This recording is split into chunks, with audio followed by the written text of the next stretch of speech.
Good morning. Good morning, everyone. Welcome to the Salt Lake Center for Spiritual Living. We're so glad you joined us today. It's really hot outside, isn't it? Hopefully you're in a very comfortable space, and I appreciate you choosing to tune in and spend about an hour with us. I appreciate your attention. We will not let you down. An inspiring day of great music and a wonderful message by our own Selena Baugh. So a special welcome to the new viewers who decided to tune in today. We're celebrating the theme of freedom. So your freedom to choose to tune in is appreciated, and we honor that choice. How great that we live in a country where we have arguably a lot more freedoms than others, even though, we wear masks and walk around trying to keep ourselves safe. Still, with a hopeful heart and happy thoughts, we make the best of this. We also have the freedom to change. I don't think, I'll speak for myself. I don't always enjoy my freedom to change. But thank goodness that we can change and make ourselves better, make our lives better, and influence a better world for all of us too. Thank you so much for tuning in. Let's sing together our opening song, Dance.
Good morning, and welcome to the Salt Lake Center for Spiritual Living. My name is Robert Ekman. This service is being live streamed to the world this morning, and it is our hope that we will all be able to gather again in person very soon. Today, our practitioner holding high watch is Topher Steele, and he is performing this overarching prayer for our service and for us from his home today, knowing the highest good for us all. Our prayer practitioner today is Teresa Martin. I would like us to share our vision statement together. Our center, we are an open, welcoming community, celebrating our divinity, loving our humanity, and nurturing our journeys of spiritual discovery. And our vision statement, our center is a spiritual community that teaches a philosophy for daily living based on spiritual principles and practices that are universal among religions. We honor all pathways by which people seek to know and connect with the divine, and we work on our individual consciousness to help make the world a better place. Remember that you can find all of this information and more on our website, www.spirituallyfree.org. Please sign up for our weekly email newsletter and the latest information from our center, our spiritual home office, and from community leaders. Our theme this month is Unchained Spirituality, and today our speaker is our very own practitioner, Salina Baugh, who will speak on the topic, The Truth Shall Set You Free. Next week, our speaker will be Reverend Myrna Hurst, and her talk will be on the topic, Let's Get Together and Feel All Right. Remember that every Sunday after our virtual service, Reverend Myrna hosts a virtual community connection on Zoom, and you can find the meeting Zoom link on our website. Here are some upcoming activities that you will want to be aware of. A free virtual book club about the book Me and White Supremacy, Combat Racism, Change the World, and Become a Good Ancestor by Layla F. Saeed. This virtual gathering will begin Tuesday, August 5th, and run weekly until September 1st. There's no fee to participate, and registration is now open on our website. The Center for Spiritual Living merchandise sale continues until July 31st. There's a variety of fun and attractive apparel and gift ideas available, and more information can also be found on our website. Finally, consider joining our online inclusion seminars this Monday and Tuesday nights at 7 p.m. Mountain Standard Time. Tomorrow's topic is Liberation Through Inclusion, Reframing Spiritual Independence. And Tuesday's topic is Black Lives Matter, the true meaning, the misconceptions, and the purpose. Black Lives Matter is more than just a slogan. Registration is recommended, and more information as well as the Zoom link can also be found on our website. Now, our philosophy is based on affirmative prayer, and our prayer practitioners are educated and seasoned professionals who are available for you for prayer support. You can complete an online prayer request, and the practitioners are also available for prayer by phone. I'd like to invite you to now relax and settle in as Teresa Martin offers this week's reading and prepares us for prayer. Is from a talk given by Ernest Holmes in 1937. Now, Ernest Holmes is our founder, and it's amazing how modern this talk is. It's called Freedom Bound by Supreme Unity. True freedom, true liberty, has something cosmic behind it. If the time has come that we cannot move a piece of paper without changing the balance of the entire physical universe, we have come to the place where the stuff of which our physical bodies are made is the same stuff of which the planets are made. If we have come to a place where such a profound unity is maintained that physicists believe that there is no such thing as disunity in the physical world, then we can easily see that what the great spiritual leaders of the ages meant when they told us of the greater unity which we all live and move and have our being, and that the idea of freedom itself is tied up with the true concept of the unity of good. If our nature is one, if God is one, and we know that God must be one, for the universe cannot be divided against itself, then we are all tied to an indivisible unity. We shall have to go back to this unity to find the meaning of freedom. Nothing in any part of this cosmic whole could be considered freedom that would destroy the liberty of some other part of it. That would be self-destruction. Jesus pointed out 2,000 years ago that would be a kingdom divided itself against itself. The kingdom of God is one kingdom. So we know that true freedom and liberty must spring from this unity.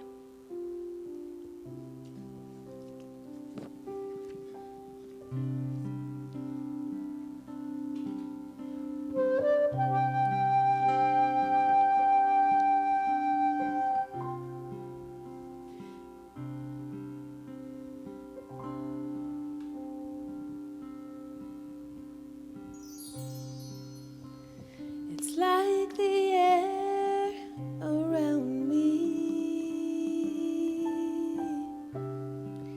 It's like the sunlight on my face. I feel the love of God surround me, and I am touched by amazing grace.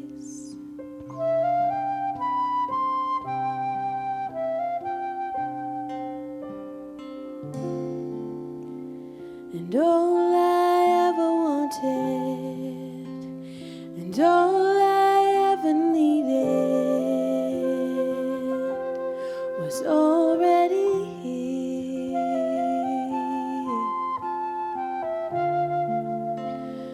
closer than the sunlight,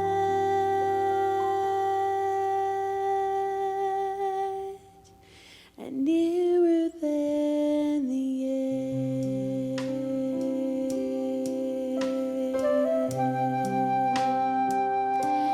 And I breathe in, and I am filled with the Spirit,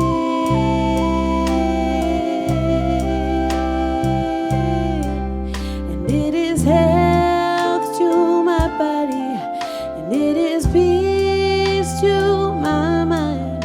It is joy.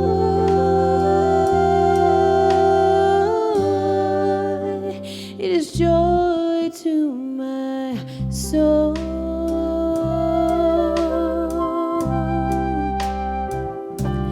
And I breathe out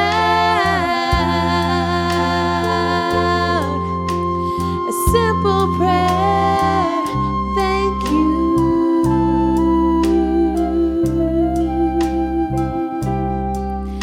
And my breath becomes a song that we're singing all along, that we're singing everywhere,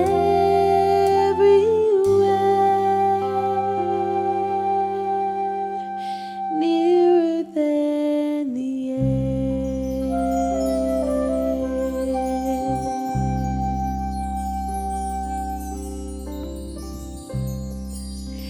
It's like the air around me. It's like the sunlight on my face. I feel the love of God surround me, and I am touched by amazing grace.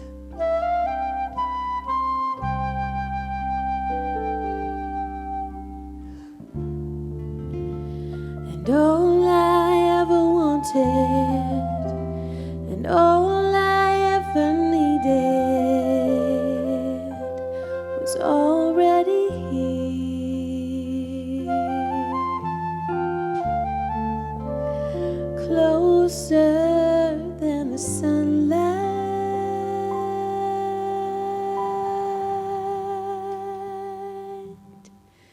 and nearer than the air.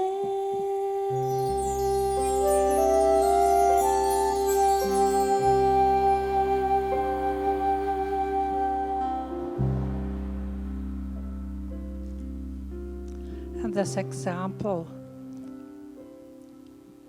of nearer than the air, nearer than my breath. The divine presence is always with me. And I say these prayers today for myself. I say them for everyone listening, for all who are here present, and for all who are streaming in to hear my words. That divine presence is within. It is beauty, it is love, it is peace, it is joy, it is balance, and it is harmony. And all of these attributes of the divine are within each and every one of us. They are in me and they are in you. They are in everywhere. They are everywhere present. I just have to be aware of it. And as I become aware of it, I know who I am. I feel that presence. I feel its oneness. I am surrounded by this love and this beauty. I am supported by it. It is love. It is presence. It is power. And all of that is available to me.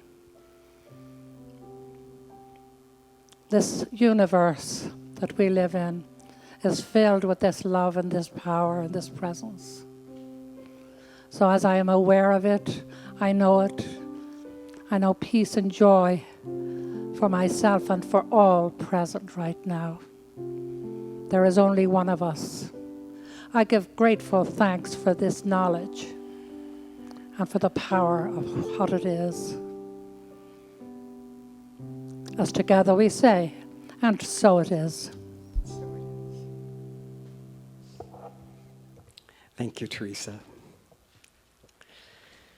In our philosophy, we hold to a principle that every thought is a prayer. So we're careful about our thoughts. One of the tools we use to shift our thinking and our experience is affirmations. We speak in positive, active language. Sometimes it feels like we're arguing with reality. But I choose to look at it as just remembering the truth. This song came from a really awesome meditation. I have those once in a while. I want to have them more. This is a song called Free, and it speaks to our birthright as creations of the divine. We are free. 2, 3.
Thank you. It's my privilege to introduce our special music today.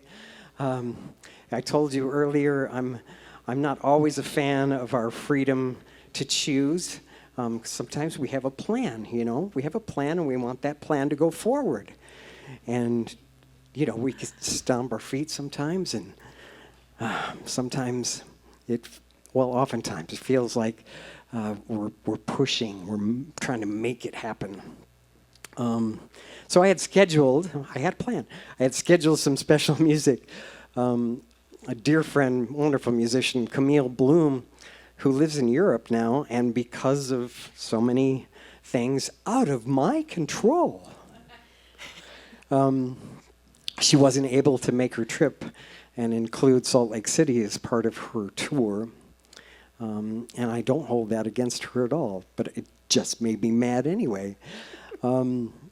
Anyway, I'm so grateful our dear Leslie Monroe stepped up kind of at the last minute, last 5 days, and pulled together some wonderful music. Always thrilled to hear from her. Marvelous talents. Please welcome Leslie Monroe. Thank you. So the music that I share today seems to be themed in the 80s. I have a son-in-law who said I'm stuck there. And so I'm learning to accept that. So there might be a little bit of that flavor. I first wrote this song in 1985 and made a few little shifts in it. So this song is called Happy to Live.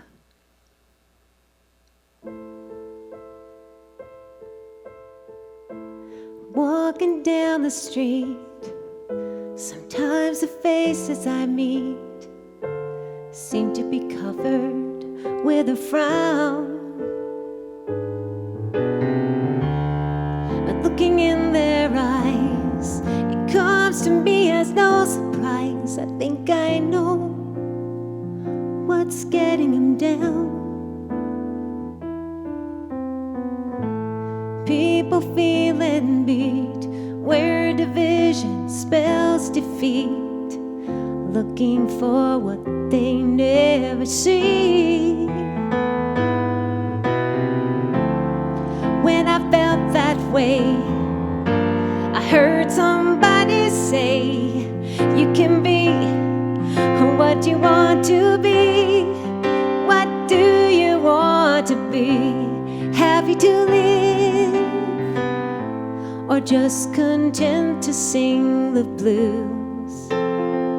What have you got to lose? And take the precious gift God has given you and me to be free, to see the rain and the green of the leaves.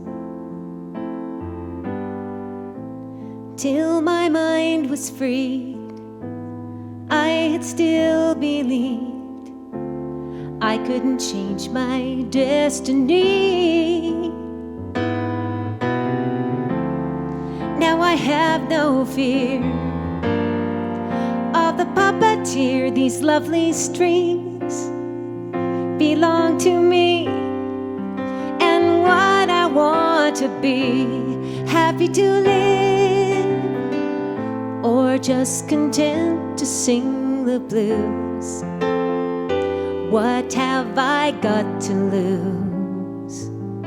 I'll take the precious gift God has given you and me to be free, to see the rain and the green of the leaves.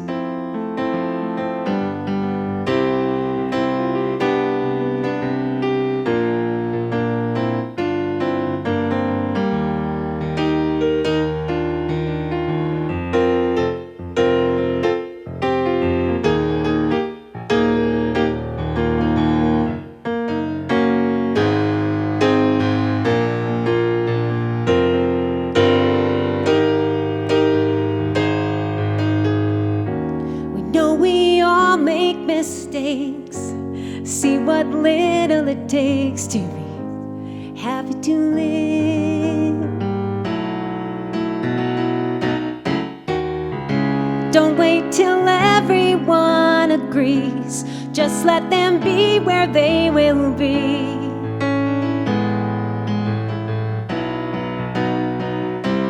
Happy to live, or just content to sing the blues. What have we got to lose? Take the precious gift given you and me to be free, to see the rain and the green of the leaves.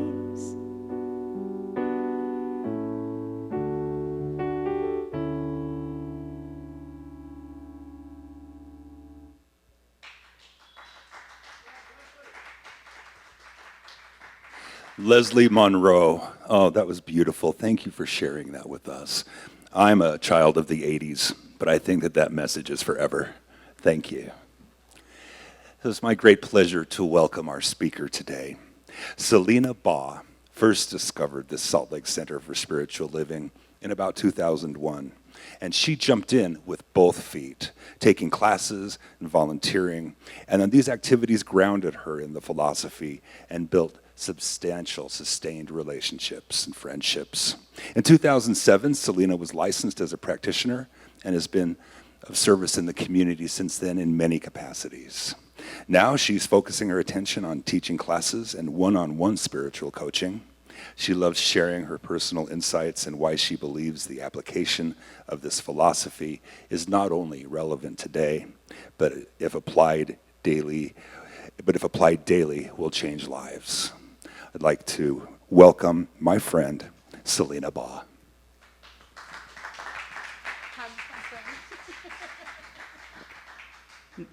Yay! Oh yeah, now I can even hear myself. Good morning. It's really good to be here at the center, although I enjoy the faces that are here, but I am missing so many people. And this is going on much longer than I anticipated or planned for. This is not my plan. I just want to make that really clear. Yeah, I'm a people person, and the struggle is real.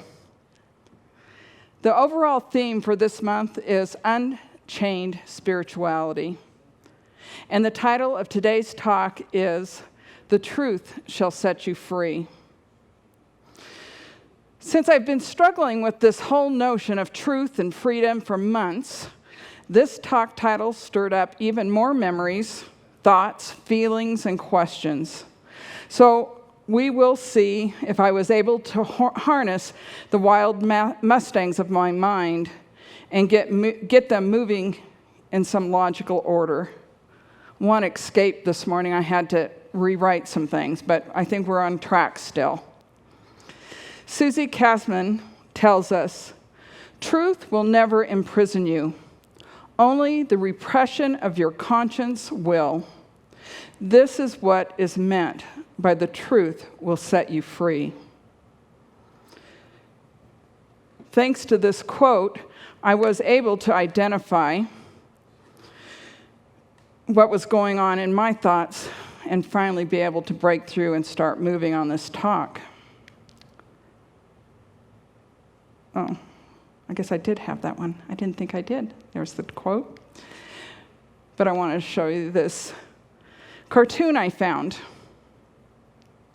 I found this cartoon to be a great visual of what imprisonment might look like for me when I just thoughtlessly stand in the line for a reassuring lie instead of consciously choosing an inconvenient truth.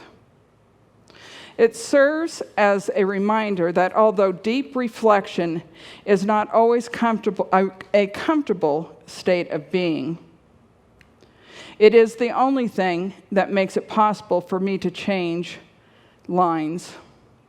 Time and time again, I have found that the rewards of reflection and questioning always pay off, better than I could have ever imagined. This quote by Annie DeFranco also landed right on point for me. They say that the truth will set you free, but then again, so will a lie. It depends if you're trying to get to the promised land or if you're just trying to get by. I'd like to say that I'm always headed toward the promised land, but sometimes I do choose to just get by. Years ago, I had one of those line-changing moments and finally faced the truth that my life was not working and became willing to embrace the change and make tracks for that promised land. As soon as I opened that door, the people and tools I needed began to flow, and the journey began. Shortly after moving to Salt Lake City, I was introduced to a woman by the name of Byron Katie, and something she called the work, which is described on her website as a simple yet powerful practice.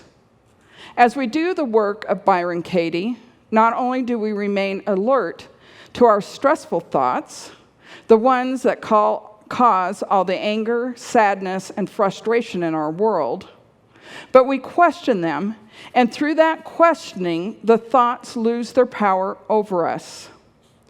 Great spiritual texts describe the what it means to be free. The work is the how. It shows you exactly how to identify and question any thought that would keep you from that freedom.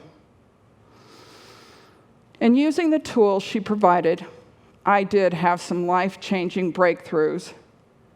And with everything that is going on now, I have realized it is time to revisit this process and take a deeper look at some thoughts and feelings that have come up to the surface recently. A couple of years later, I found the Salt Lake Center for Spiritual Living when it was still known as the Church for Religious Science. The church part bothered me, but the science part piqued my interest. During one of my first Sunday services, Reverend Donald explained that he wasn't there to tell us what to think, and that we should challenge the principles being taught in everything he said. He opened a can of worms because he had all of us rebels in the audience. We were provided with food for thought and told to experiment with this philosophy.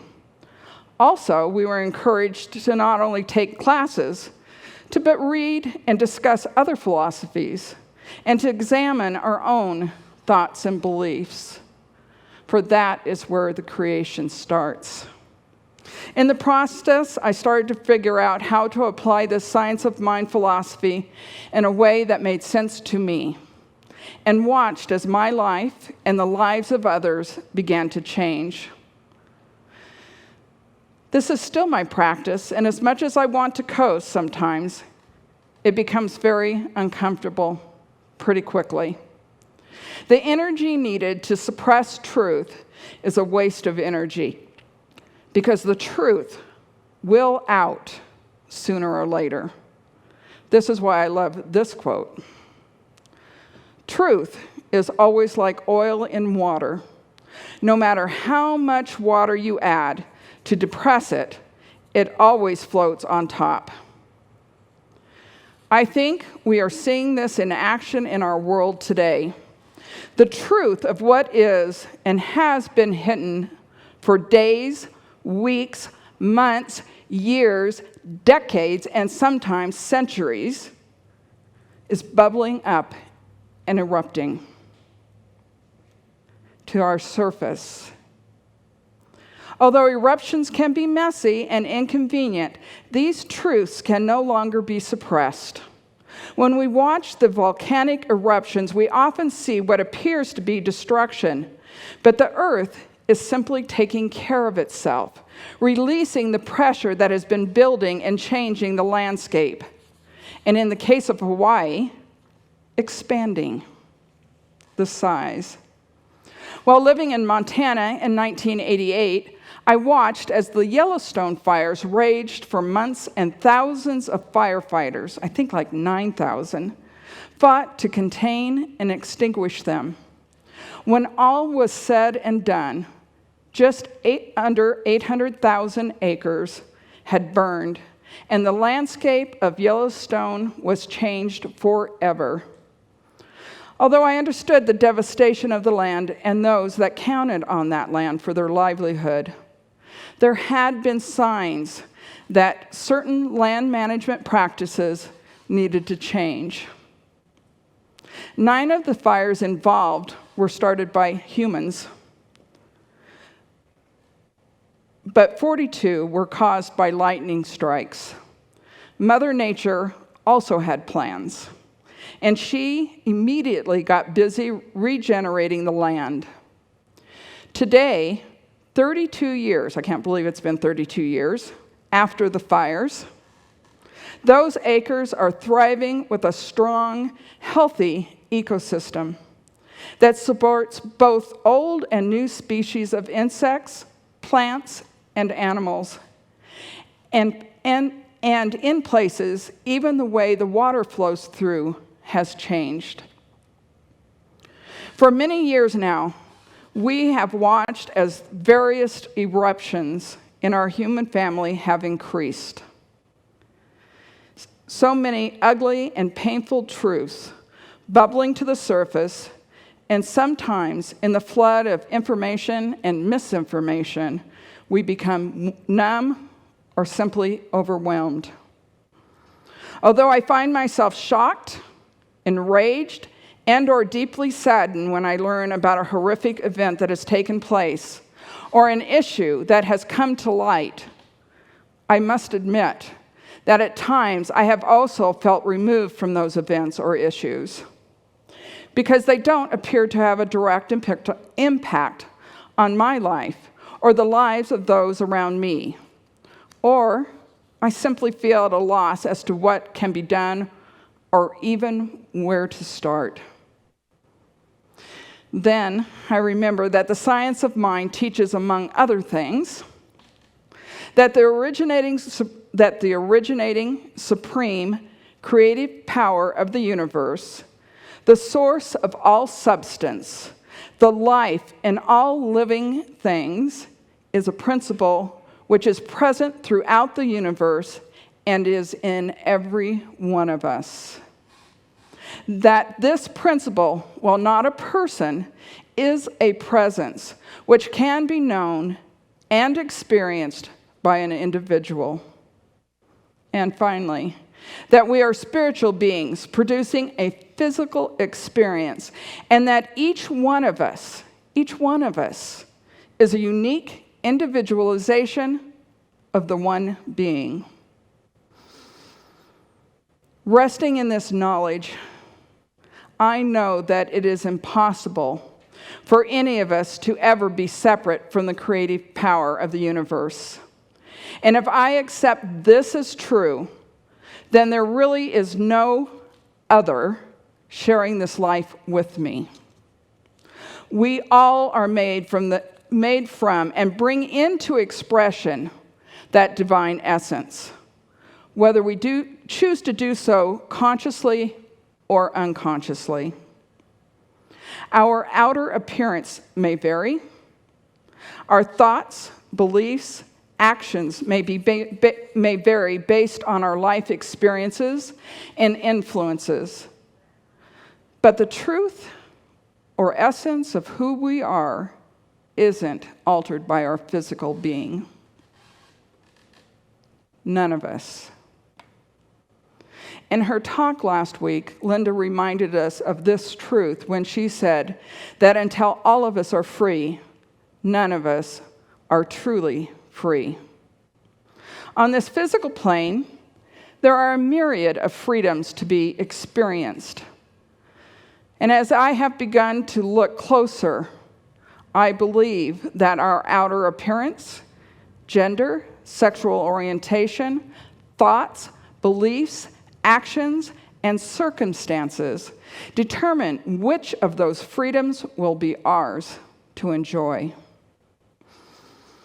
Being raised in the 50s and 60s, I now realize my mother was a very liberal in some ways for her time, especially in the areas of race and religion. My brother and I were taught to get to know others, to see who they were as people and not judge them by their outward appearance, race, religion, or social status, since oftentimes these were not good indicators of who they were as people. I never really saw or understood all the privilege I had as a white woman, since oftentimes my focus was on the lack of privileges I sometimes experienced as a woman. In the past, I sometimes felt that it was someone else's responsibility to stand up, speak up, someone who was smarter than me, someone who would know the right things to do or say. I don't feel ashamed for this lack of knowledge. I didn't know. However, as I have started to explore and learn, it has brought my attention to some of the inequities of how others are treated and the opportunities and freedoms that are often withheld. I believe it is now my responsibility to educate myself so that I can move through life with more empathy and understanding. I am starting to understand that although I may not have all the answers, I don't, speaking up or asking questions is the only way to open the dialogue and learn. I love these quotes from Viktor Frankl because I know he learned these things from his own life experiences, and they remind me that I don't need to do it perfectly. I just need to bring my best. Sometimes I need to pause before I respond, and I'm always at choice about how to respond. There we go. For the world is in a bad state, but everything will become still worse unless each of us does our best. The timeliness of this quote that was written years ago, struck me. Between stimulus and response, there is a space. In that space is our power to choose our response. In our response lies our growth and our freedom. Forces beyond your control can take everything you possess except one thing: freedom to choose how you will respond to the situation. And finally, when we are no longer able to change a situation, we are challenged to change ourselves. Although all of these quotes have meaning for me, I have benefited most when I remember to pause before I respond. This pause can be a few seconds or maybe a few days if the thoughts provided need some time to digest. Although I may still speak with passion, the pause means I am engaged and I have thought about whatever it is I'm responding to.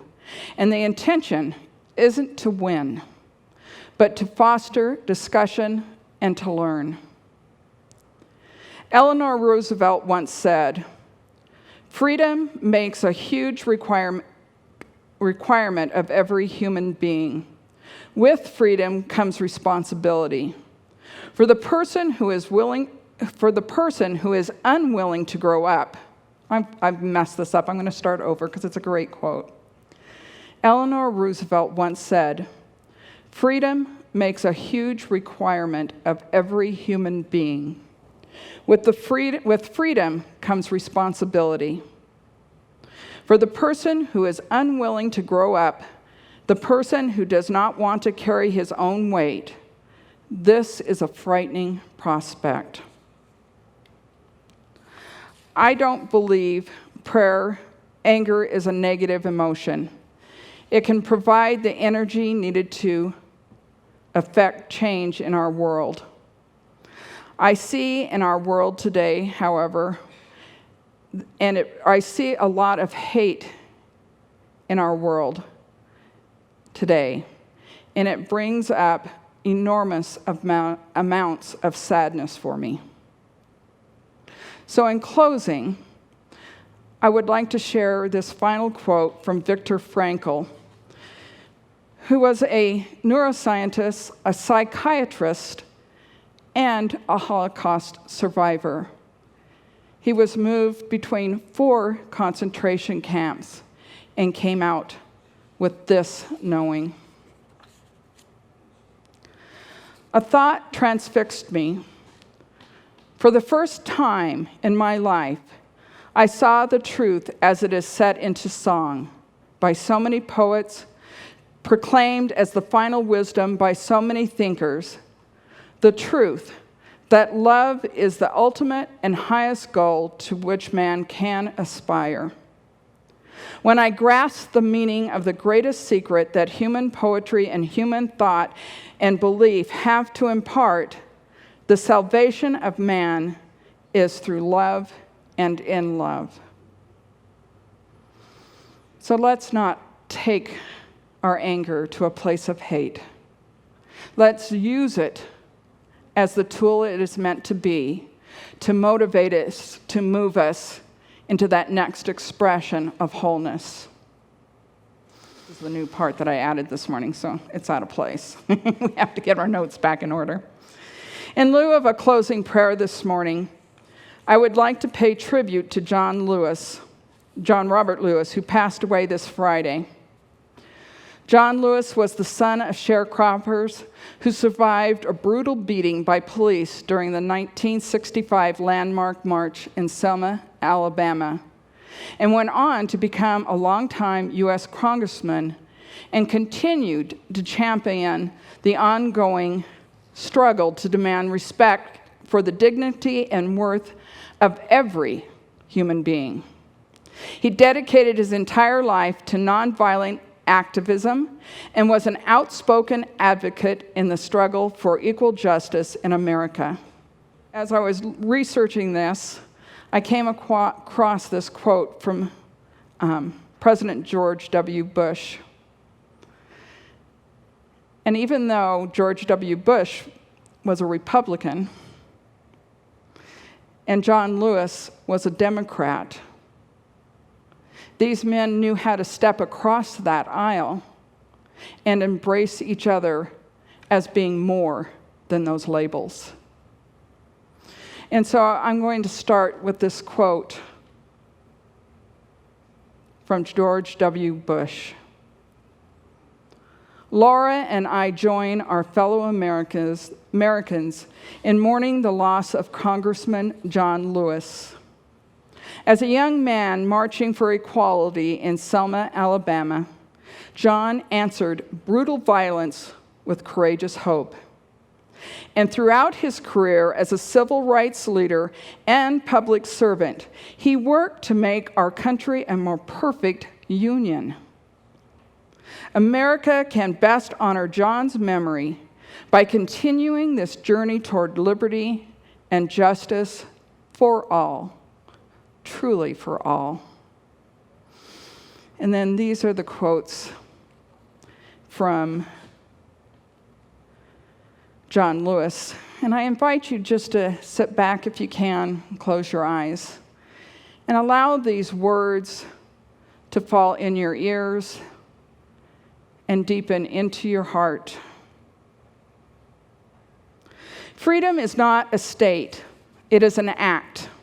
It is not some enchanted garden perched high on a distant plateau where we can finally sit down and rest. Freedom is in the continuous action we all must take, and each generation must do its part to create an even more fair, more just society. My position is very, very simple. That I fought too long and too hard against discrimination based on race and color, not to stand up and fight against discrimination based on sexual orientation. If you are going to provide civil rights and equality for everybody, you cannot build a wall. We must respect the dignity and worth of every human being, whether they are gay or straight. He also marched in the Women's March. If you see something that is not right, not fair, not just, you have a moral obligation to do something about it. And finally, you cannot be afraid to speak up and speak out for what you believe. You have to have courage, raw courage. These words fill me, and this service certainly did. Thank you all, and have a wonderful, wonderful day. I am so blessed. I am so blessed. I am so grateful for all that I have. I am so blessed. I am so blessed. I am so grateful. I am so blessed. I am so blessed. I am so blessed. I am so grateful for all that I give. I am so blessed. I am so blessed. I am so grateful. I am so blessed. I am so grateful. I am so blessed.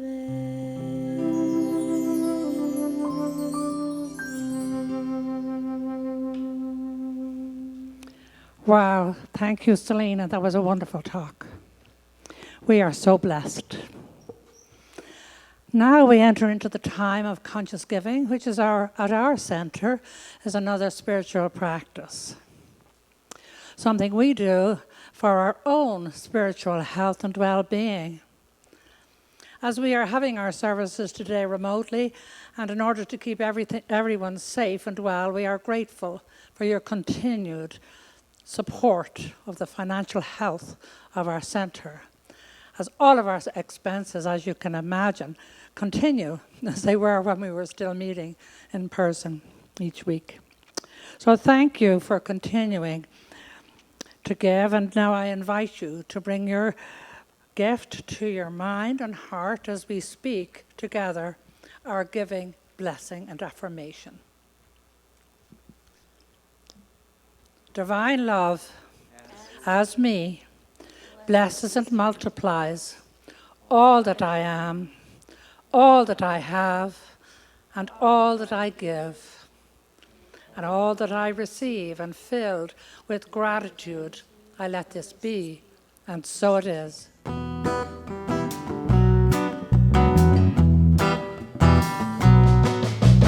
All that I need comes to me. All that I need comes to me. The light of love and grace shines upon my face. All that I need comes to me.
Let's give a listen to our special music, Leslie Monroe. So I'm excited. The band is going to play with me on this. So thank you so much for doing that. And this again is where we're bringing the 80s back. 1, 2, 3, 4.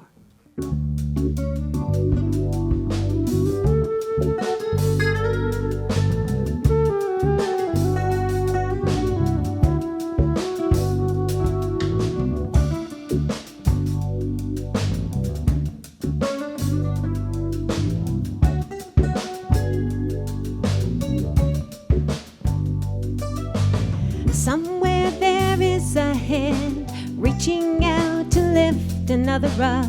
Somewhere a heart is opening for the first time in a while.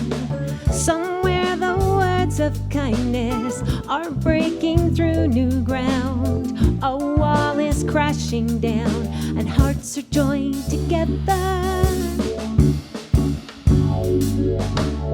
With all that's going on, love can still be found. Just tune into the simple sound.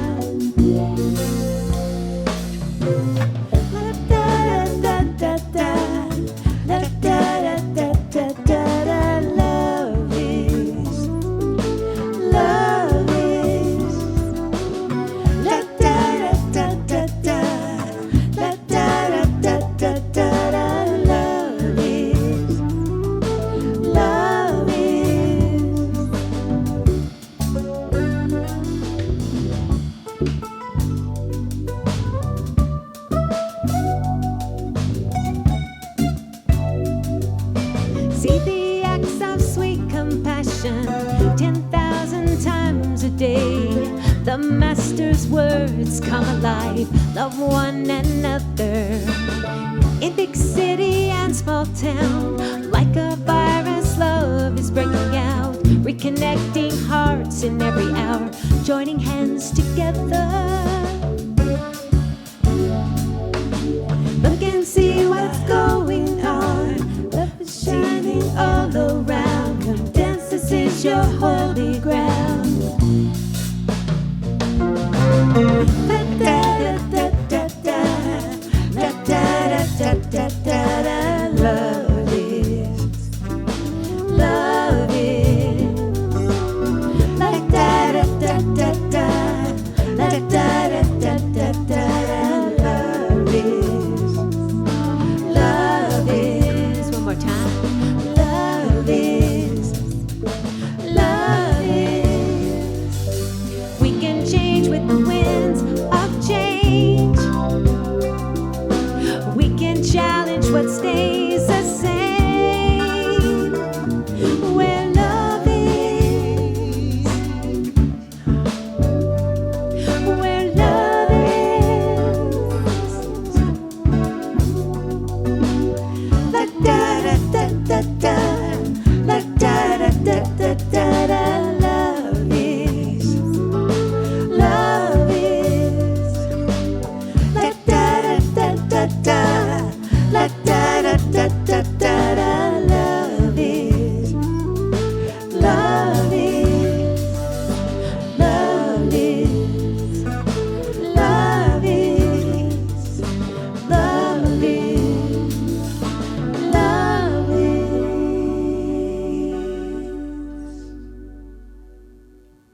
Thank you. I love you guys. Yeah. Leslie Monroe. Woo, woo. Thank you for joining us today. Wonderful message, Selena. Thank you very much. Rob, thanks for leading the service, hosting, and thanks to all of our volunteers who made this possible today. I appreciate Teresa too, her wonderful heart and soul, and the lilt of her Irish voice, and I just love it. It feels so spiritual when she talks. It doesn't matter what she says. Again, thank you for being with us. We wish you a happy week, a safe week. Be well. Find a cool spot today contemplate the wonderful life that you have. We miss you and love you. Look forward to seeing you next week, at least virtually. Let's sing our closing song together. All that I need to be free.